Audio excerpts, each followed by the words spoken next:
Renungan harian untuk kita pada hari ini diambil dari Matius pasal yang ke-9 ayat yang kedua sampai ayat yang ke-8 dengan perikop orang lumpuh disembuhkan.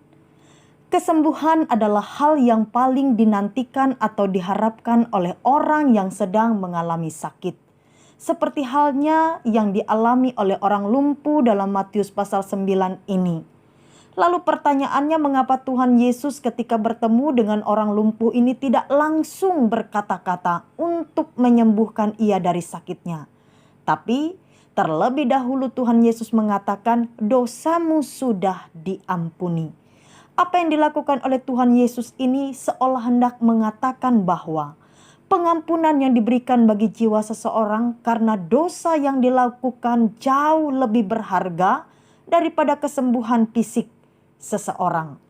Apa gunanya memiliki tubuh yang sehat jika jiwa tersesat karena hidup dalam dosa, sehingga akhirnya tercampak dalam api neraka, seperti pernyataan Tuhan Yesus dalam Matius pasal yang ke-5 ayat yang ke-29. Maka jika matamu yang kanan menyesatkan engkau, cungkilah dan buanglah itu. Karena lebih baik bagimu jika satu dari anggota tubuhmu binasa, daripada tubuhmu dengan utuh dicampakkan ke dalam neraka. Apa yang dilakukan oleh Tuhan Yesus ini rupanya tidak dipahami dengan baik oleh beberapa orang ahli Taurat yang ada pada waktu itu. Sehingga mereka mempermasalahkan apa yang Tuhan Yesus lakukan itu. Karena mereka melihat apa yang Tuhan Yesus lakukan dari sudut pandang keagamaan mereka. Mereka menganggap tindakan Tuhan Yesus yang mengampuni dosa adalah tindakan penghujatan terhadap Allah. Karena hanya Allah lah yang dapat mengampuni dosa manusia. Mata hati mereka tertutup untuk merasakan dan mengenali bahwa Yesus yang ada di hadapan mereka adalah Allah itu sendiri. Bapak, Ibu, Saudara yang terkasih, melalui Matius pasal yang ke-9 ayat yang kedua sampai yang ke-8 ini, ada hal yang menarik yang dapat kita pelajari, yaitu seringkali orang sulit membedakan mana kebutuhan utama dan mana yang bukan kebutuhan utama. Bagi si lumpuh, kebutuhan utamanya adalah kesembuhan karena ia melihat itulah yang saat itu ia butuhkan. Tapi berbeda dengan Tuhan Yesus. Tuhan Yesus melihat lebih jauh dari sekedar kesembuhan. Kebutuhan utama si lumpuh adalah pengampunan dosa. Karena memang untuk itulah Tuhan Yesus datang ke dalam dunia. Mengampuni dosa dan menyelamatkan umat manusia. Itulah kebutuhan utama dan yang terutama bagi semua manusia tanpa terkecuali.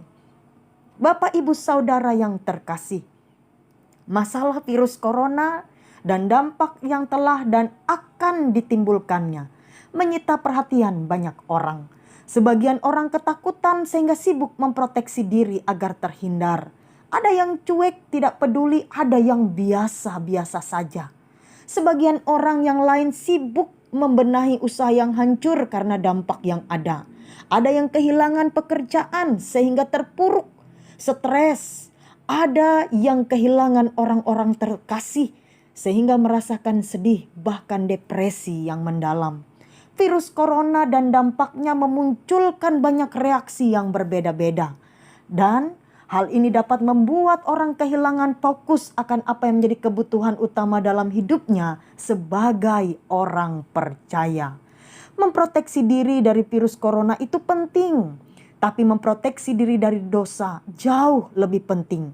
Takut terhadap virus corona itu wajar, tapi takut akan Tuhan itu harus diajar karena itu yang terutama bagi kita sebagai orang percaya. Jadi Bapak, Ibu, Saudara, di tengah situasi ini kita diingatkan agar kita tetap mempercayai Tuhan.